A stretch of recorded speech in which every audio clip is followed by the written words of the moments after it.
Hi, I'm Rebecca and welcome to Solve Your Own Problems. In this video, we are going to talk about the difference between bipolar 1 disorder and bipolar 2 disorder. Oftentimes, people just lump all of this into one category and say bipolar.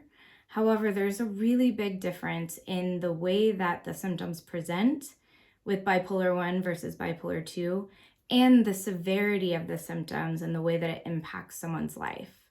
So the main difference between these two is the presence or history of a manic episode.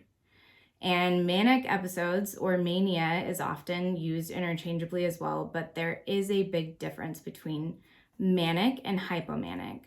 So for someone to be diagnosed with bipolar 1 disorder, they have to have experienced a manic episode at some point in time.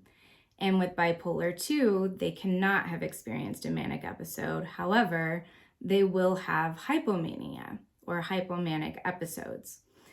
This is where it gets a little bit tricky because the DSM criteria for a manic episode and a hypomanic episode are exactly the same, except for where it comes to the severity of the episode and the way that that episode impacts activities of daily living.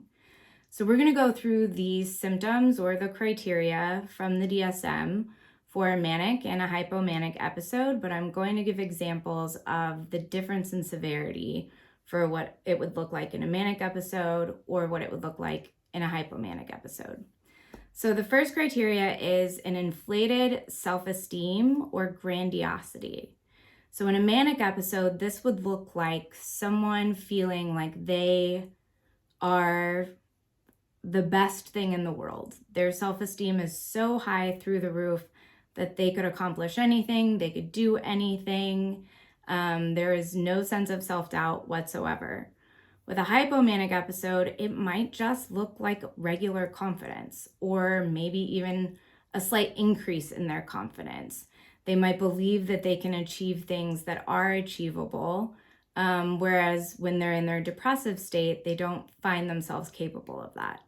So it could just look like a healthy dose of confidence, but with a manic episode, it's going to look like maybe even the idea that they could achieve something that is not obtainable for them or not realistic, or the grandiosity might come in a way where they feel like they are special or chosen, and to do some major thing in the world. The next criteria is a decreased need for sleep. So this will present very similarly in both. Oftentimes people will sleep just a few hours and still feel very rested, or they will stay up for a long time and not feel the need to sleep. With a manic episode, this is gonna look a little bit more extreme and it can typically last a little longer. So it might be days on end or with very little sleep or several days in a row with no sleep.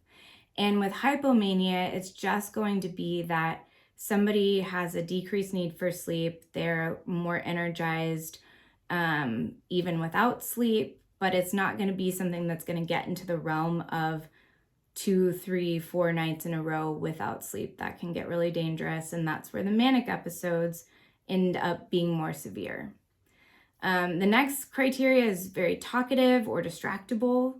So with a manic episode, this might look like rambling very excitedly without the ability to stop, or getting tangential with their topics, not even pausing for someone else to speak.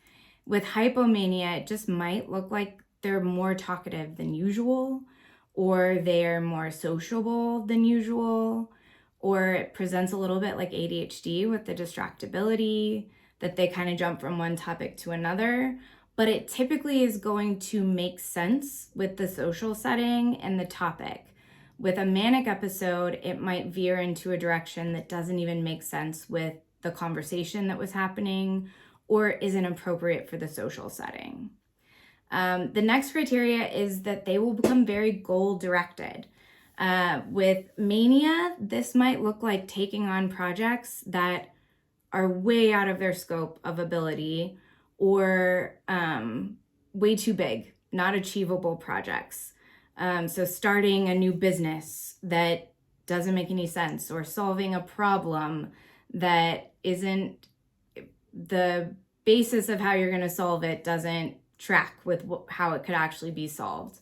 With hypomania, it could just be getting projects started, but maybe not being able to finish them, or getting very involved in a new hobby or an activity, cleaning a lot. So these are going to be things that just kind of look like an increase in motivation, an increase in energy, and a more focused, goal-directed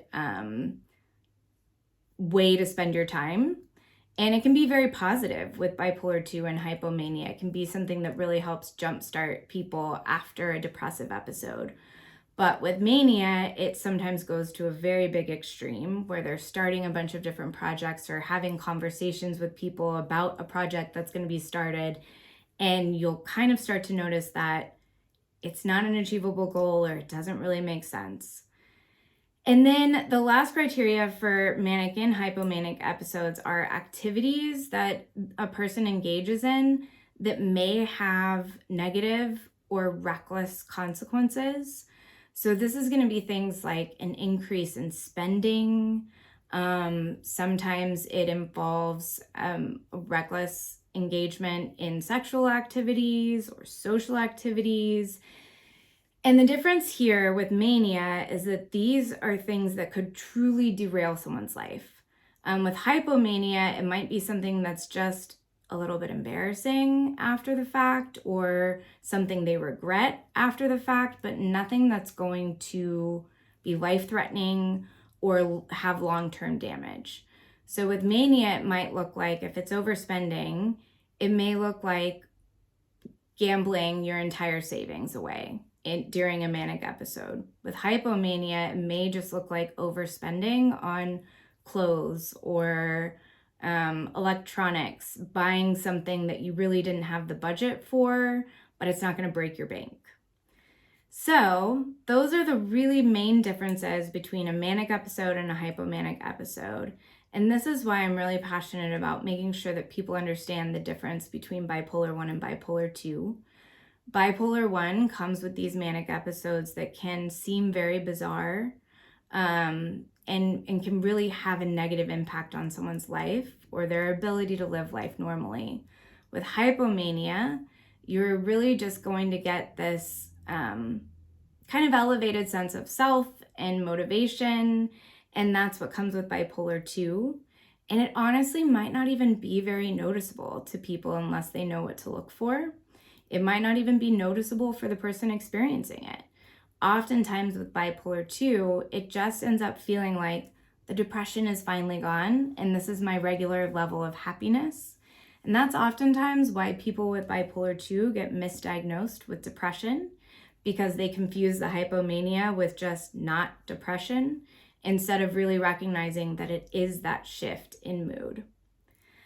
Also with mania, with bipolar 1, if in that manic episode someone is experiencing any bit of psychosis, that automatically makes it a manic episode, even if the other symptoms aren't as severe. And so if there's psychosis within that manic episode, then it puts it in that bipolar 1 category.